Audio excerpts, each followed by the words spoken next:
PID কি? PID কেন হয়?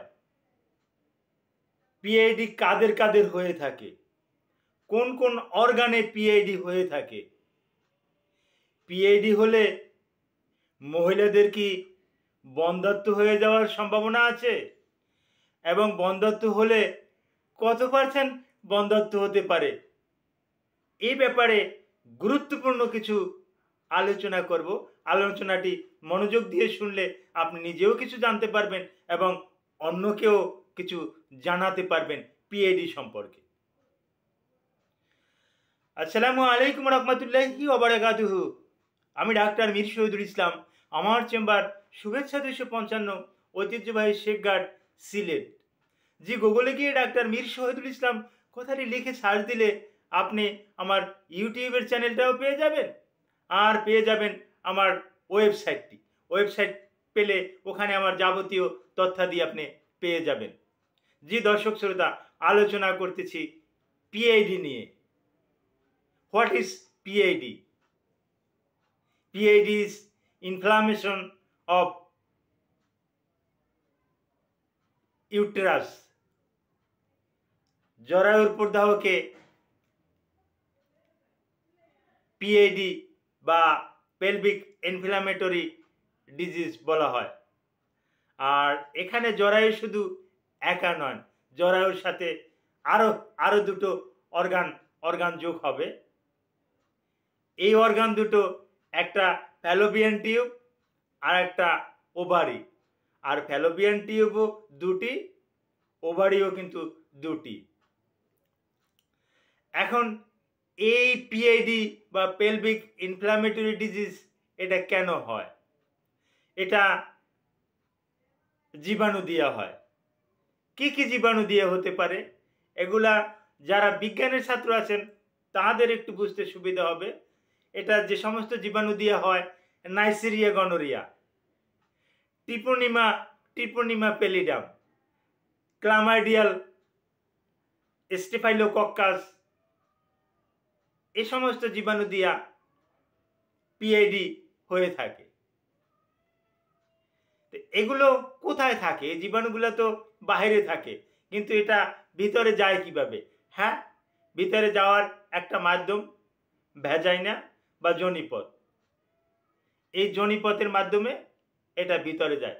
প্রথমত এটা কিন্তু সার্ভিক্সের কাছে কিন্তু সীমাবদ্ধ থাকে, সার্ভিক্স পর্যন্ত ক্ষতিগ্রস্ত করে। ওই সময় যদি রোগীরা আমাদের কাছে আসে এবং যদি চিকিৎসা নেয়, তাহলে অতি তাড়াতাড়ি কিন্তু ভালো হয়ে যেতে পারে।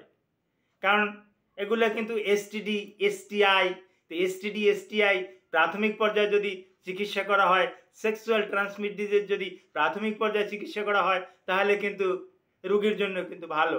এবং এটা যত বেশি ছড়িয়ে পড়বে তত বেশি কিন্তু ক্ষতিকর। তো রোগী অনেক সময় নিজেও জানে না যে সে পিআইডিতে ভুগতেছে। এরকমের কিন্তু সাইন সিমটম অনেক সময় রোগী নিজে বুঝেও না। অনেক সময় বুঝে।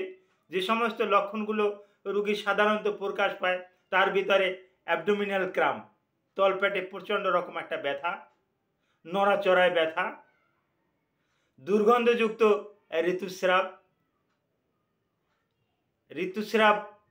ঋতুস্রাবের মধ্যবর্তী সময়, অর্থাৎ এক ঋতুস্রাব থেকে আর এক ঋতুস্রাবের মাঝখানে রক্তিম কিছু পানি যাওয়া এবং অত্যন্ত দুর্গন্ধ হওয়া, এটাও পিআইডির কিন্তু একটা লক্ষণ। দধির মতন ছাঁকড়া হোয়াইট ডিসচার্জ হওয়া, এটাও কিন্তু পিআইডির কিন্তু একটা লক্ষণ। জরায়ুটা নিচের দিকে নেমে আসছে, প্রলাপস হয়ে গেছে, এরকম একটা ভাব।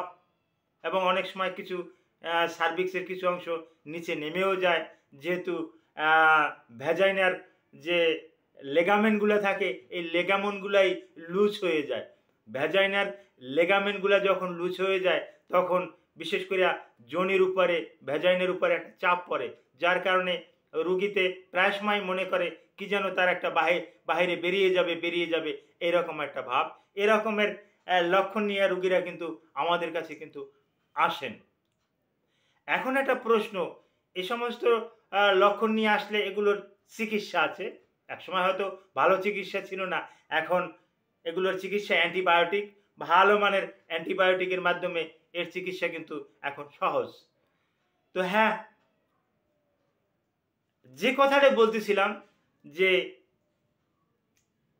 পিআইডি হলে কি ইনফার্টিলিটি বা বন্ধ্যাত্বের সম্ভাবনা আছে? হ্যাঁ, এখানে পিআইডি হলে বন্ধ্যাত্বের সম্ভাবনা আছে। বিশেষ করে প্রথমবার যদি পিআইডি হয়, প্রথমবার যদি কারো পিআইডি হয় এবং চিকিৎসা করার পর যদি ভালো হয়, সেক্ষেত্রে কিন্তু ৮ থেকে ১০% ইনফার্টিলিটি হওয়ার কিন্তু একটা সম্ভাবনা আছে। ৮ থেকে 10% ইনফার্টিলিটি হওয়ার সম্ভাবনা আছে। কিন্তু এক্ষেত্রেও কিছু হয়ে যায় পার্শিয়ালিটি বা অ্যাটোপিক প্রেগন্যান্সি। পার্শিয়ালিটি মানে ফ্যালোপিয়ান টিউবের একটা ব্লক হওয়া আরেকটা খোলা থাকা।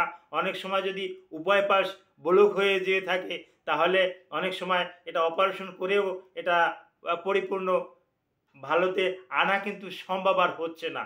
সেক্ষেত্রে দ্বিতীয়বার যদি উনি এই পিআইডিতে ভুগে থাকেন তাহলে ইনফার্টিলিটি বা বন্ধ্যাত্বের সম্ভাবনা কিন্তু ৩০% উপরে চলে যায়।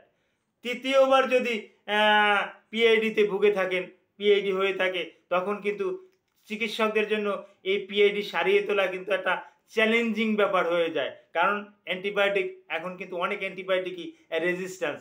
আমরা কোন রোগীকে কী অ্যান্টিবায়োটিক দেব, এখন কিন্তু কালচার টেস্ট ছাড়া কোনো অ্যান্টিবায়োটিক দিতেও একটা সংকোচ বোধ করি যে অনেক অ্যান্টিবায়োটিক রেজিস্ট্যান্স হয়ে গেছে। যার পরিপ্রেক্ষিতে যে অ্যান্টিবায়োটিক যেগুলো রেজিস্ট্যান্স হয়ে গেছে ওগুলো দিয়ে চিকিৎসা করলে তো আর হবে না। কিন্তু হ্যাঁ, তৃতীয়বারও যদি কারো এরকমের পিআইডি হয়ে যায়, পেলভিক ইনফ্ল্যামেটরি ডিজিজ যদি হয়, সেক্ষেত্রে কিন্তু ৫০ ভাগের উপরে কিন্তু ইনফার্টিলিটি বা বন্ধ্যাত্ব মহিলারা কিন্তু হতে পারে। এই পিআইডি বা বন্ধ্যাত্বের উপর যদি আপনাদের জানার বেশি কিছু আগ্রহ থাকে, ভিডিওর কমেন্ট বক্সে কমেন্ট করবেন, আমি আপনাদেরকে জানিয়ে দেব। Thank you all.